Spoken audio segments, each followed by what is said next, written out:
1947 में भारत को अंग्रेजों से आजादी मिल गई, पर भूख की गुलामी से भारत को आजाद होना अभी बाकी था।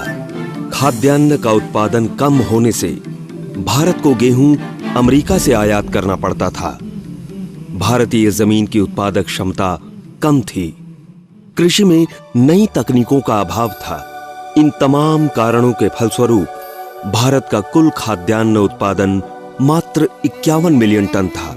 खाद्यान्न के कम उत्पादन के कारण भूखमरी और कुपोषण की समस्या देश के सामने एक बड़ी चुनौती के रूप में खड़ी थी।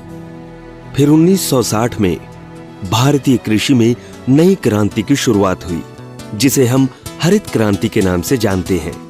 हरित क्रांति मुख्य रूप से 3 बातों पर केंद्रित थी। पहली, रासायनिक खादों का प्रयोग। दूसरी, कीटनाशकों, खरपतवार नाशकों का प्रयोग।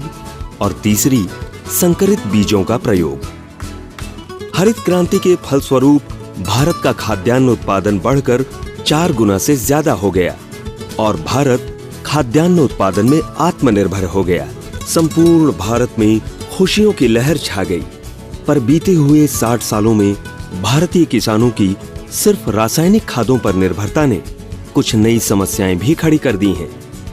अगर हम पिछले 10 सालों का रासायनिक खादों का प्रयोग और उत्पादकता को देखें, तो वर्ष 2000-2001 से लेकर वर्ष 2010-11 तक जहां रासायनिक खादों का प्रयोग 68% बढ़ा, वहीं उत्पादकता में केवल 1.32% की बढ़ोतरी हुई है। इससे ये साफ जाहिर होता है कि पिछले 10 सालों में रासायनिक खादों का प्रयोग तो बढ़ रहा है, पर खाद्यान्न उत्पादकता नहीं बढ़ रही है।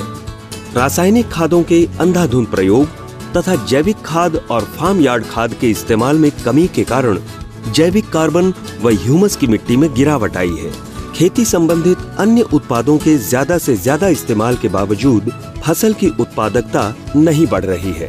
जिंक, बोरॉन, लौह तत्व, मैंगनीज, सल्फर, कॉपर और मोलिब्डेनम जैसे सूक्ष्म पोषकों की कमी व्यापक रूप से पाई गई है, जो फसल की पैदावार में कमी का एक प्रमुख कारण है। फसलों में कीट रोग, खास करके मिट्टी जनित रोगों का प्रसार बढ़ रहा है। मिट्टी की संरचना का नष्ट होना, अम्लीय और क्षारीय पीएच मिट्टी में पोषक तत्वों का घटना, मिट्टी की जल धारण और पोषक तत्वों की धारण क्षमता में कमी होना और भूजल प्रदूषण जैसे कारणों से मिट्टी की उत्पादकता में गिरावट आई है। सवाल ये है कि क्या किसानों की अगली पीढ़ी खुशहाल जिंदगी जी पाएगी और अपनी आने वाली पीढ़ी को एक उपजाऊ जमीन दे पाएगी, या हमें अपनी खेती में भारी परिवर्तन करना पड़ेगा? आइए इन सभी बिंदुओं को समझने के लिए मिट्टी की संरचना को देखते हैं। ए, फसल का अच्छा विकास। फसल का अधूरा विकास। बी, जैविक तत्वों से समृद्ध। जैविक तत्वों की कमी। सी, जड़ का अच्छा प्रसरण और विकास। जड़ प्रसरण और विकास में कमी। डी, मिट्टी की अच्छी संरचना। डी, मिट्टी की खराब संरचना। ई, पानी व पोषक तत्वों का अच्छा ठहराव, जल ठहराव में कमी। एफ, नमक संचय। जी, साधारण मिट्टी स्तर, कठिन मिट्टी स्तर। पिछले कई वर्षों से रैलीज इंडिया लिमिटेड हमेशा किसानों की समस्याओं के समाधान में अग्रणी रही है और इसी परंपरा को कायम रखते हुए टाटा रैलीज लेकर आया है एक आधुनिक, क्रांतिकारी, पर्यावरण अनुकूल, माइक्रो वर्धित अभिनव उत्पाद जियो ग्रीन। जियो ग्रीन अंतर्राष्ट्रीय स्तर का एक अनोखा और आधुनिक उत्पाद है। इसमें प्रयोग होने वाले सूक्ष्म जीव कल्चर को यूरोप से आयात किया जाता है। जियो ग्रीन को शक्कर उद्योग के उप उत्पादों से बनाया जाता है और इसे सभी तरह की फसलों में इस्तेमाल किया जा सकता है। मिट्टी और फसल के स्वास्थ्य में जियो ग्रीन सराहनीय सुधार करता है। जियो ग्रीन फसल उत्पादन को 15 से 20% तक बढ़ा सकता है। जियो ग्रीन का मुख्य लक्ष्य मिट्टी के स्वास्थ्य को कायम रखना और भविष्य की खाद्य उत्पादन की आवश्यकता को पूरा करना है। जियो ग्रीन राष्ट्रीय जैविक प्रमाणीकरण संस्थान यानी कि NOCA द्वारा मान्य है।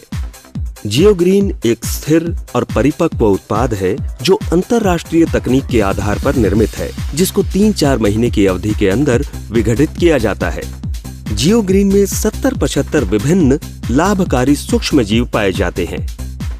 जियोग्रीन खरपतवार के बीजों से मुक्त है। जियोग्रीन रोग पैदा करने वाले जीवाणु से मुक्त है। जियोग्रीन में कार्बन नाइट्रोजन का अनुपात 20:1 है। जियोग्रीन अपने छोटे कणों के आकार की वजह से मिट्टी में तेजी से मिश्रित हो जाता है। जियोग्रीन में फास्फोरस, नाइट्रोजन, क्षारण और अन्य सभी आवश्यक पोषक तत्वों का मिश्रण है। जियोग्रीन एक स्थिर और परिपक्व खाद है जो मिट्टी में उपस्थित पोषक तत्वों को धारण करके फसल की पूरी अवधि तक उपलब्ध कराता है। जियोग्रीन अन्य खादों के विपरीत समान गुणवत्ता वाले कच्चे पदार्थ और निरंतर प्रक्रिया वाले तत्व प्रदान करता है।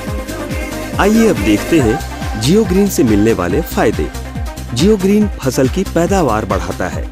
हमारे आंतरिक परीक्षण में पाया गया है कि जियोग्रीन से फसल की पैदावार में लगभग 15 से 20% तक की वृद्धि हो सकती है।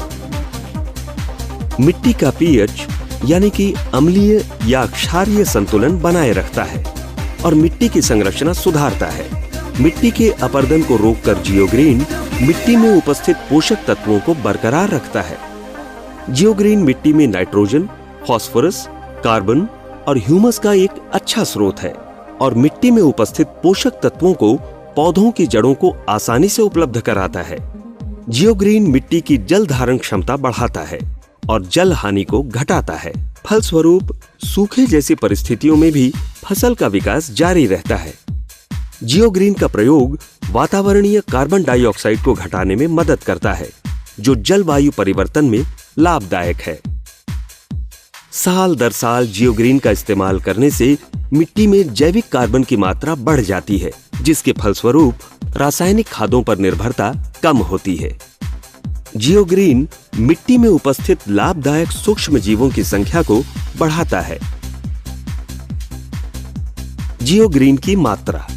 धान की खेती की तैयारी करते समय या फिर पौधे लगाते समय 10 से 12 बोरी प्रति एकड़ की दर से जियोग्रीन का इस्तेमाल करें। गन्ने की फसल में जियोग्रीन फसल लगाने के समय 15 से 20 बोरी प्रति एकड़ या फिर 3 महीने बाद 8 से 10 बोरी प्रति एकड़ की दर से इस्तेमाल करें।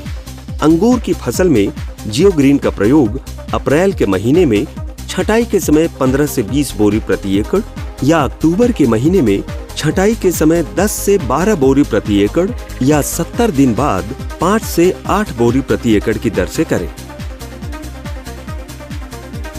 जियोग्रीन उपयोग की विधि। धान, गेहूं जैसी अनाज फसलों में खेत की तैयारी करते समय मिट्टी में मिलाएं, फिर जुताई करें। गन्ना, अंगूर जैसी द्विवर्षीय फसलों में रोपाई के बाद कतारों के बीच इस्तेमाल करें। आम जैसी फसलों में पेड़ों के चारों ओर चक्राकार पद्धति से इस्तेमाल करें। सब्जियां और फल वर्गीय फसलों में रोपाई के बाद पौधों के बीच की लकीरों या कतारों में इस्तेमाल करें। टाटा का भरोसा, जियोग्रीन का वादा, जमीन की सुरक्षा और उपज ज्यादा। टाटा जियोग्रीन, सभी फसलों के लिए।